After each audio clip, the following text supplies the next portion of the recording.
a little. Yeah. Okay, I know we're close on time. Okay, let's talk about Fresco.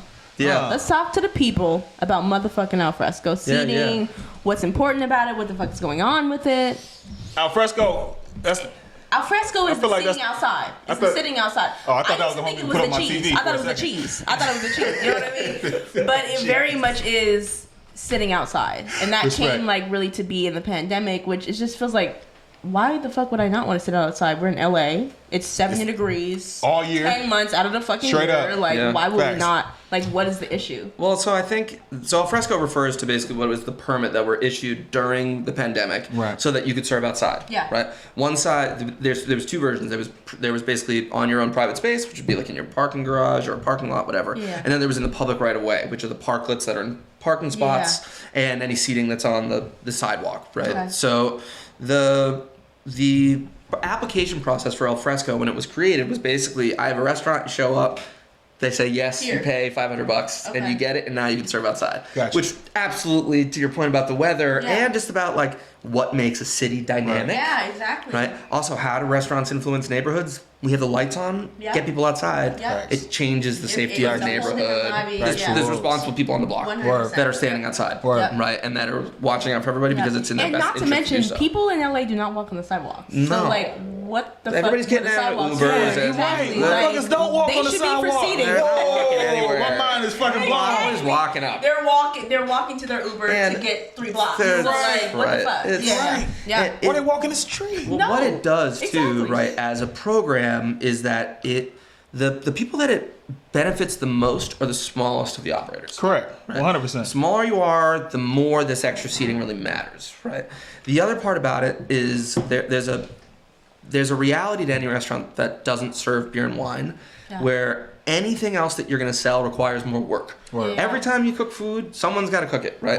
Whereas to crack a beer or open a bottle of wine, it's just so much less work. Absolutely. Right? 100%. So higher return as well. it is. It's a better return. It doesn't go bad. It requires less people. $27 a glass. And it's a vibe. Come on, Lee. Come on, Lee. I'm going out for a cocktail. That's right. And that's about fucking it. It is. Yeah. And so letting people now have the ability to what we've had through this, to serve beer and wine on the sidewalk, people are waiting, changes the dynamic even more. Because now if you have any kind of wait, you can still make money on people waiting. And they have something to do. Yeah. They can hang and chill, and the neighborhoods come to life. Yep. Right? It builds that community. So it's been this huge thing, and what happened recently was there was a big LA Times article about it, which I was very fortunate. My partner Holly was highly featured in, and shout out Holly, and really she's such a sweetheart, and being very outspoken about just the realities of what it's like to not know your future. Yeah. Right. 100%. And when you're dealing, when it's such like a tumultuous like thing, like owning a restaurant, you don't know what the fuck. No, and we're connected and still don't know. Yeah. Right? Like this is all we do. We've been doing it in LA for a long time, and you're still unsure. Yeah.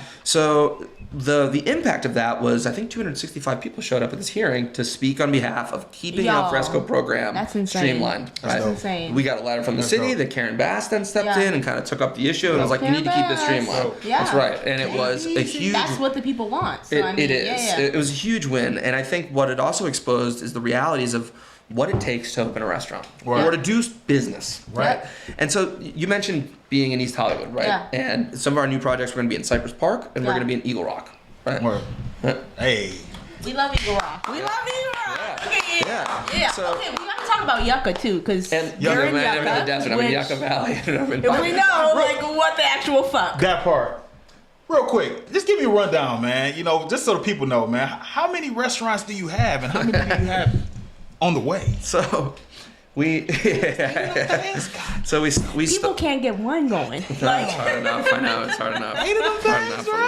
Jeez. So our first was Same Thai, which is in Silver Lake off Sunset Boulevard. Dope. And it also was the one that it established kind of our model, which is we partnered with a Thai family that Rambutan Thai, and we realized that we knew how to just kind of fill in the blanks as long as we were working with other operators. Correct. Yes. People who are really from the business. You stay in your lane and they stay in their lane. We can fill in whatever needs to be filled in, right? Yeah. And so we developed this great partnership with Katie and Annie, and that's almost 8 years ago now, right?